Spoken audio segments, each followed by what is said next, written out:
នេះជាផ្សារបោះដុំទី1របស់ខ្មែរហើយដែលមានកន្លែងចតឡានធំទលេចេះចំណតនៅនេះយើងដាក់ឡានបានហើយជាប្រហែលដាក់ឡានបាន220ឡានជាងវ៉ាវផ្សារដែលគេលក់នៅតាមផ្លូវមកកញ្ឆេងតម្លៃ60,000ភ្ញាក់ផ្អើលមែនតើបងប្អូនមើលតូបឡើងធំ15ម៉ែត្រការ៉េតម្លៃតែ150ទេតម្លៃ150បាទផ្សារនេះគឺម្ចាស់គំរូគាត់មានគោលបំណងលក់24ម៉ោងហើយជាផ្សារបោះដុំហើយក៏ជាផ្សារលក់រាយដែរកំពុងកក់បដៅហើយបាទគឺមួយថ្ងៃអស់ជាង20តូបប្រភេទត្រីសាច់បន្លែនិងគ្រឿងទេសមួយចំនួនទៀតលោកគ្រូអូយើងមានទស្សនវិស័យមួយក្នុងការលើកកម្ពស់ផលិតផលរបស់ខ្មែរហើយតាមរដូវកាលនីមួយៗទៀតឧបមាដូចជាក្នុងរដូវទុរេនឬក៏ក្នុងរដូវបន្លែណាមួយអីចឹងលោកគ្រូបានន័យថាដល់ខែទុរេននឹងមានផ្សារទុរេនតម្លៃពិសេសអូអានេះទំហំវាប៉ុន្មាន1ហិកតាលោកគ្រូ1ហិកតាបើបងប្អូនមកពេញយើងមាន2ហិកតាថែមទៀតបាទនៅកណ្ដាលទីក្រុងភ្នំពេញនៅកណ្ដាលទីក្រុងភ្នំពេញបងប្អូនមើលដីថ្លៃណាប៉ុន្តែតូបដែលជួលទៅដល់អ្នកទាំងអស់គ្នាអត់ថ្លៃទេបាទទាំងអស់គ្នាយើងកំពុងឈរនៅលើផ្សារបោះដុំរបស់ខ្មែរយើងមួយអូយបាទទីតាំងនៅគៀកមួយបឹងកក់មែនតើ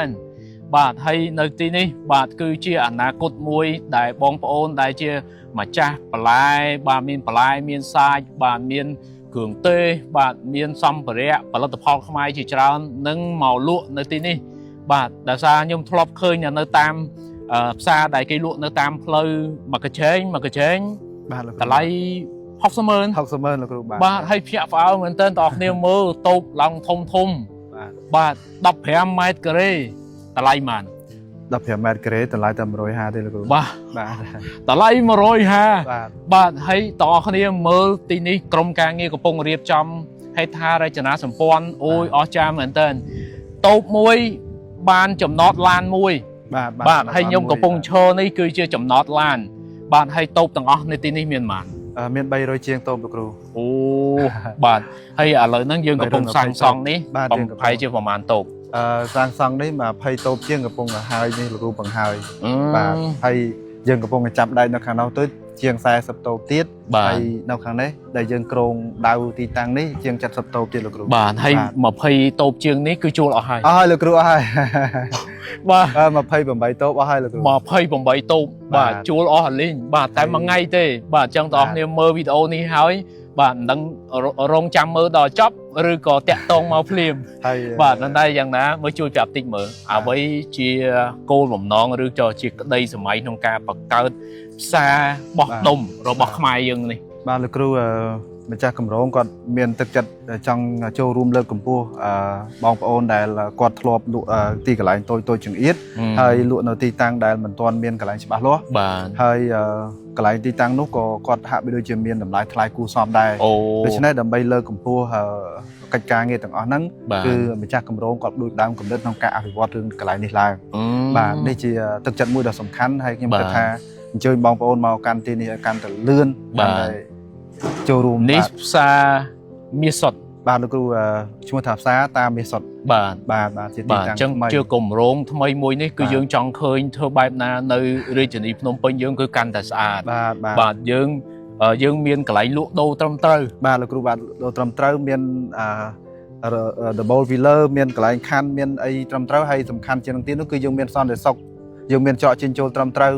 ហើយជាពិសេសអ្វីដែលសំខាន់ហ្នឹងគឺដោយលោកគ្រូមានប្រសាសន៍មិញគឺម្ចាស់តូបគាត់មានកន្លែងចំណតមួយអត់អស់លុយតែគាត់ចតដោយសុវត្ថិភាពលោកគ្រូអូបាទចំណតនៅនេះយើងដាក់ឡានបានហើយជាប្រហែលដាក់ឡានបាន220ឡានជាងលោកគ្រូវ៉ាវបាទទលាយបាទស្ដាប់ទៅយើងទលាយមែនតើ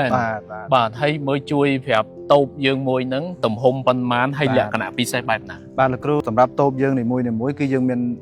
តូបនៅក្នុងទីតាំងយើងហ្នឹងគឺមាន2ប្រភេទលោកគ្រូប្រភេទទី1នោះគឺ3ម៉ែត្រគុណនឹង5ម៉ែត្រនិងប្រភេទទី2គឺ3ម៉ែត្រគុណនឹង3ម៉ែត្រកន្លះបាទអញ្ចឹងប្រភេទទាំងអស់នេះគឺវាអាស្រ័យទៅលើបងប្អូនស្រឡាញ់មួយណាសម្រាប់ជាការដែលចែករំលែកបងប្អូនចង់បានបាទអញ្ចឹងយើងនឹងខណ្ឌវាជាងលុះសំណាញ់លោកគ្រូអូជាងលុះសំណាញ់បាទលោកគ្រូបាទហើយគាត់អាចដាក់អីវ៉ាន់ក្នុងនោះទៅដាក់បានច្រើនលោកគ្រូច្រើនយើងគិតទៅថាអាចបាន2តូបលើតូបដទៃយើងបាទហើយឃើញតូបហ្នឹងក៏មានអំពូលភ្លើងមួយដែរបាទលោកគ្រូម្ចាស់គម្រោងគាត់បន្ថែមអំពូលភ្លើងជូនបាទឲ្យភ្លឺបាទតែភ្លើងខ្លួនឯងហើយយើងមានទ្វារមួយទៅទ្វារយើងកំពុងតែរៀបចំលោកគ្រូ បាទនិយាយរួមគឺអាចឆ្នាក់នៅក្នុងនឹងបានទៀតអាចឆ្នាក់នៅបានលោកគ្រូទំហំធំមែនទែនលោកគ្រូបាទ3 ម៉ែត្រគុណនឹង5 ហើយងូតទឹកអីបានទេងូតទឹកយើងមានបន្ទប់ទឹកតែលោកគ្រូមានបន្ទប់ទឹកច្រើនបាទ2កន្លែងកាច់ជ្រុងអានោះមួយនិងទីតាំងខាងនេះបាទអានេះបងប្អូនដែលជិះឡានមកពីឆ្ងាយយកមកពីឆ្ការអីហ្នឹងទម្លាក់ឲ្យវ៉ាន់ហើយងូតទឹកសិនបាទអាចងូតទឹកបានអាចប្រើប្រាស់បានលោកគ្រូអូបាទហើយនេះផ្សារនេះបែបណាយើងលក់ពេលណាឬក៏លក់24ម៉ោងបាទលោកគ្រូផ្សារនេះគឺម្ចាស់កម្រុគាត់មានគោលបំណងលក់24ម៉ោងហើយជាផ្សារបោះដុំហើយក៏ជាផ្សារលក់រាយដែរបាទទាំងអស់គ្នាអូយស្ដាប់ហើយមិនដែរបាទហើយយើងធ្លាប់តែលក់មួយកញ្ចែងមក60,000 រៀលបាទមួយខែអស់60,000 រៀលហើយបានតែមួយកញ្ចែងកន្លែងលក់បាទនៅនេះទលាយមែនតើបាទហើយមើលចម្ងាយបាទនៅលើផ្លូវធំបាទផ្លូវធំ30ម៉ែត្រចាក់ទៅដល់បឹងកក់លោកគ្រូបាទហើយចម្ងាយត្រឹម2គីឡូដល់គ្នាមើល2000ម៉ែត្របាទ2000ម៉ែត្រអូយថាគៀកមែនតើនេះគឺជាទីតាំងមួយដ៏ល្អមែនតើហើយដល់គ្នាកំពុងមើលនេះបាទគ្នាយើងកំពុងកក់បដៅហើយបាទគឺមួយថ្ងៃអស់ជាង20តូបថ្ងៃនេះមកដល់ម៉ោងនេះគឺបានជាង10ទៀតហើយលោកគ្រូអញ្ចឹងយើងឡើងច្រើនមែនតើនៅចូល30តូបជាង40ហើយលោកគ្រូបាទតើទៅពេលតែផ្សារបើកពេញយើងនឹងរំពឹងថាឃើញមុខរបរអីខ្លះបើកនៅទីនេះប្រភេទត្រីសាច់បាទត្រីសាច់បន្លែបាទអានឹងយើងបោះដុំបាទលោកគ្រូបាទហើយនឹងគ្រឿងទេសមួយចំនួនទៀតលោកគ្រូអូគ្រឿងទេសហើយអាចនឹងមានឥឡូវ20តូបជាងដែលគាត់បានជាវហើយនេះតើគាត់លក់អីខ្លះមានត្រីសាច់មានគ្រឿងសមុទ្រហើយមានសម្លៀកបំពាក់ដែរលោកគ្រូអូហើយនៅហ្នឹងមានកាហ្វេ2តូបលោកគ្រូមានមានអ្នកបើកកាហ្វេដែរបាទ24ម៉ោងទៀតហាងកាហ្វេហ្នឹងលោកគ្រូ24ម៉ោងអញ្ចឹងបងប្អូនដែលចង់ញ៉ាំកាហ្វេ24ម៉ោងម៉ោងណាក៏មានចូលមកទីនេះបានអូបាទហើយទាំងអស់គ្នាផ្សារបោះដុំជាទូទៅគឺតម្លៃធូរថ្លៃហ៎បាទធូរថ្លៃមែនទែនលោកគ្រូបាទអញ្ចឹងបងប្អូនរាជធានីភ្នំពេញបាទទាំងអស់គ្នាមើលវីដេអូនេះហើយចង់បានអីវ៉ាន់ដែលធូរថ្លៃមកផ្សារបោះដុំបាទលោកគ្រូបាទហើយនៅទីនេះគឺយើងនឹងមានអីវ៉ាន់ច្រើនមែនតើច្រើនប្រភេទមែនតើលោកគ្រូហើយជាពិសេសនោះគឺយើងផ្ដោតសំខាន់ទៅលើផ្នែកកសិកម្មដែលបងប្អូនក្នុងស្រុកយើងបាទឲ្យតែដាំដុះបានបាទទៅដាំដុះបានលោកគ្រូបាទហើយមើលតោះនេះមើលតម្លៃជួលគឺធូរថ្លៃមែនតើលោកគ្រូបាទ150នេះបាទហើយមានឮសូរថាមាន promotion ទៀតណាបាទលោកគ្រូមានលោកគ្រូនៅក្នុងដំណាក់កាលនេះយើងមាន promotion 2ប្រភេទសំខាន់បាទទី1គឺបើសិនជាបងប្អូនឆ្លាញ់តូបណាមួយហើយឆ្លាញ់ទីតាំងណាមួយហើយបងប្អូនអាចកក់បិទហើយកក់បិទហើយបងប្អូនអាចពេ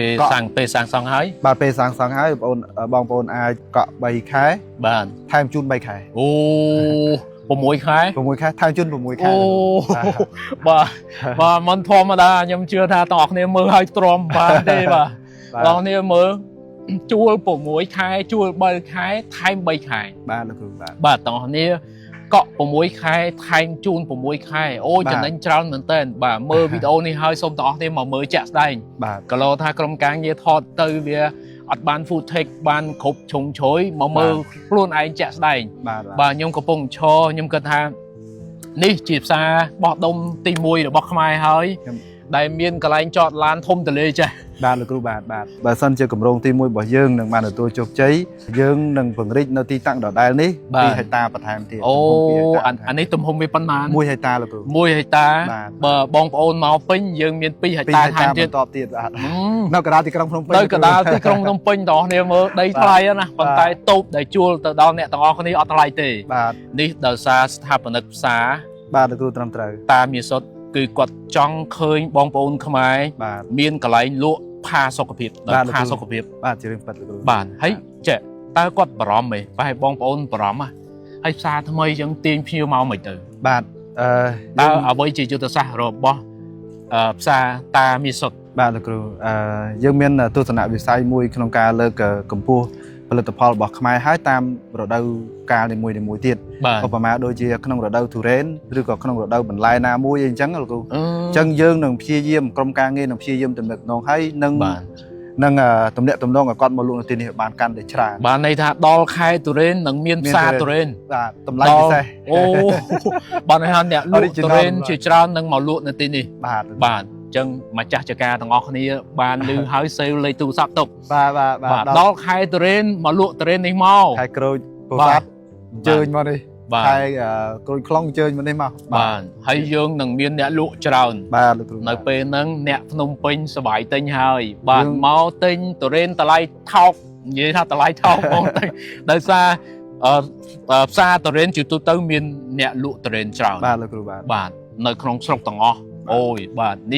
នេះហើយបាទជាគំនិតនៅក្នុងការចាប់ផ្ដើមរកស៊ីនៅក្នុងការបើកផ្សារបោះដុំរបស់ខ្មែរយើង លោកគ្រូបាទចង់ជំរាបភាសាបន្ថែមដែរលោកគ្រូ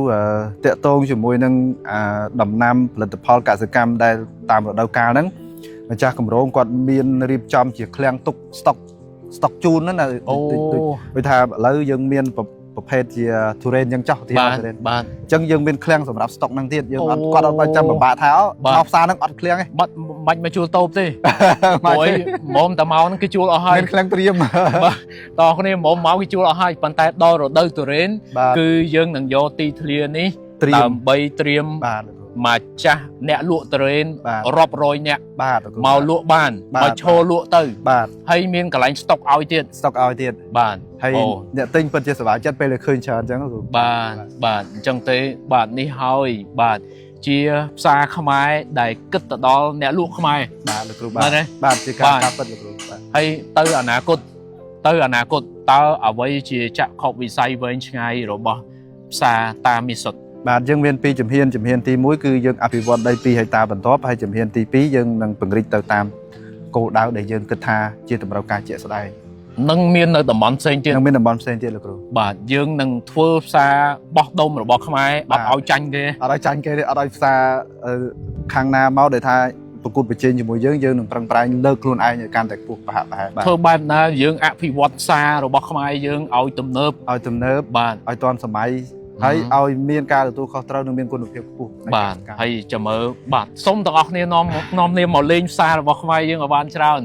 មកមើលពេលយប់ព្រួយផ្សារនេះបើក24ម៉ោង24ម៉ោងលោកគ្រូ24ម៉ោងបាទអញ្ចឹងទេអ្នកលក់សบายលក់ហើយបាទត្រៀមកម្លាំងឆ្លាស់គ្នាលក់បាទចុងក្រោយមានសារអីពិសេសទៅដល់ម្ចាស់អាជីវកម្មជាពិសេសបងប្អូនដែលធ្លាប់តែលក់តាមចើមផ្លូវបើអត់មានកន្លែងលក់ត្រឹមត្រូវសោះ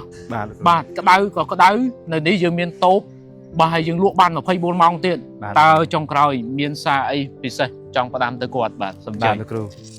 ជាចុងក្រោយសូមគោរពថ្លែងអំណរគុណលោកគ្រូនិងសូមគោរពជូនពរក៏ដូចជាមុននឹងគោរពជូនពរគឺខ្ញុំសូមអញ្ជើញបងប្អូនដែលអត់ទាន់មានទីកន្លែងលក់ដូរច្បាស់លាស់បងប្អូនដែលចង់លក់ដូរប្រភេទផ្នែកកសិកម្មដែលជាផលិតផលរបស់ខ្មែរយើងក្នុងស្រុកបងប្អូនមិនទាន់មានទីតាំងច្បាស់នៅកណ្ដាលទីក្រុងភ្នំពេញសូមអញ្ជើញអ្នកម្ដងតាមលេខទូរស័ព្ទរបស់ក្រុមការងារហើយសូមអញ្ជើញមកមើលទីតាំងរបស់យើងនេះឲ្យបានកាន់តែឆាប់កាន់តែល្អពីព្រោះថាទីតាំងមិនធំទូលាយប្រមាណទេសម្រាប់ផលិតផលរបស់យើងបើប្រៀបធៀបជាមួយនឹងតម្រូវការបាទដូច្នេះហើយ300តូបទេជាង300តូបទេសម្រាប់ទីតាំងទី1អញ្ចឹងសូមបងប្អូនអាចទំនាក់ទំនងតាមលេខទូរស័ព្ទមកឬក៏ comment តាមទូរទស្សន៍វីដេអូរបស់លោកគ្រូក៏បានជាចុងក្រោយសូមគោរពថ្លែងអំណរគុណចំពោះស្ថាបនិករបស់ផ្សារតាមាសសុទ្ធដែលស្ថិតនៅក្នុងកណ្ដាលទីក្រុងភ្នំពេញដែលបានបង្កើតនិងផ្ដល់ឱកាសជូនបងប្អូនទាំងអស់គ្នាក្នុងគោលបំណង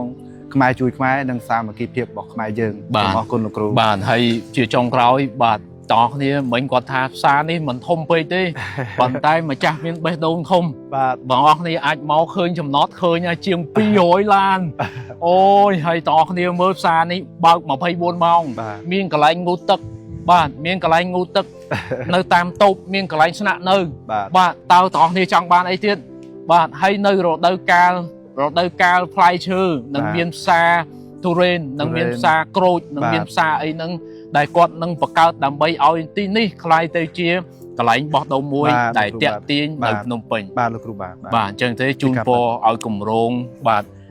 ទទួលជោគជ័យហើយសង្ឃឹមថាបងប្អូននឹងចូលរួមគ្រប់គ្រងដែរផ្សារថ្មីរបស់ខ្មែរយើងនេះបាទហើយចុងក្រោយកុំភ្លេចមកឲ្យបានលឿនព្រោះមួយថ្ងៃអស់ជាង20តូបមួយថ្ងៃជាង20តូបហើយមានតែជាង300តូបទេបាទហើយកំពុងសាងសង់ទាំងយប់ទាំងថ្ងៃនេះទាំងយប់ទាំងថ្ងៃលោកគ្រូបាទដើម្បីឲ្យតាន់បាទអរគុណច្រើនលោកគ្រូអរគុណបាទ